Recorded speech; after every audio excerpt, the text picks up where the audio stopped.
MPPSC prelims exam में मैं तुक्कों के साइंस की बात करूंगा। तुक्कों का एक विज्ञान होता है। जब आप पर किसी प्रश्न का उत्तर बिल्कुल भी ना बन रहा हो तो मेरी इन बातों का ध्यान रखें कि तुक्का चुनते समय, आप अपना विकल्प चुनते समय ध्यान रखें कि आपने पूरे पेपर को हल करते समय जितने भी प्रश्न सॉल्व किए हैं, क्वेश्चन सॉल्व किए हैं और उनमें जो आंसर बार बार आया है, जो विकल्प बार बार आया है, तुक्को मारते समय उसको प्राथमिकता दें। मान लें कि बार बार जो प्रश्न सॉल्व किए हैं, हल किए हैं, उनमें ए विकल्प बार बार सही हुआ है तो आप तुक्का मारते समय ए को ही प्राथमिकता दें। वो ए भी हो सकता है, बी भी हो सकता है, सी भी हो सकता है, डी भी हो सकता है, लेकिन ध्यान दें कि जो प्रश्न के उत्तर ज़्यादा बार विकल्प के रूप में आए हैं उसी को तुक्के के रूप में चुनें।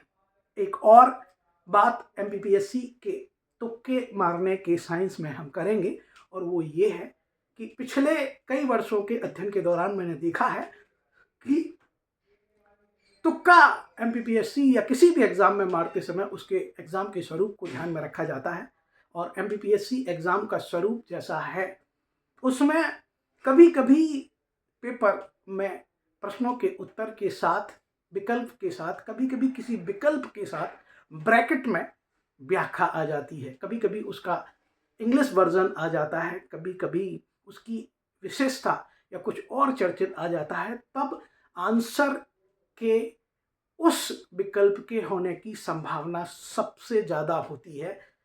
जैसे एक बार आया था कि मध्य प्रदेश का राज्य पक्षी वहाँ दूधराज भी था और ब्रैकेट में पैराडाइज फ्लाई कैचर भी था। आप ध्यान रखना, तुक्के मारते समय जब आपको कोई भी आइडिया ना हो तब आप उस विकल्प के साथ जा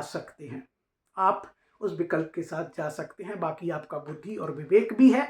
इसके अलावा एक और बात एमपीपीएससी के लिए प्रचलित है कि जिस भी प्रश्न का आंसर आपको नहीं आ रहा हो और उसके विकल्पों में, 4 विकल्पों में से जो भी विकल्प ज़्यादा लंबा होगा, जिसकी इबारत ज़्यादा होगी, जिसका लिखावट ज़्यादा होगी, ज़्यादा लंबा होगा, आंसर शायद वही होगा और आप तुक्का मारते समय उस उत्तर के साथ, उस विकल्प के साथ जा सकते हैं। ये तुक्कों का कुछ विज्ञान मैंने आपके साथ शेयर किया। बाकी आपका बुद्धि और विवेक है और ये तुक्के वहीं मारने हैं जहां पर आपको आंसर का कोई भी आइडिया ना हो। सामान्यतः व्यक्ति से 2 प्रश्न या 2 विकल्प तुरंत ही कैंसिल हो जाते हैं कि ये 2 तो नहीं है, इन 2 में से कुछ ना कुछ होना चाहिए और उन 2 में हम उधेड़-बुन करते हैं, चिंतन मनन करते हैं और अंततः एक आंसर पर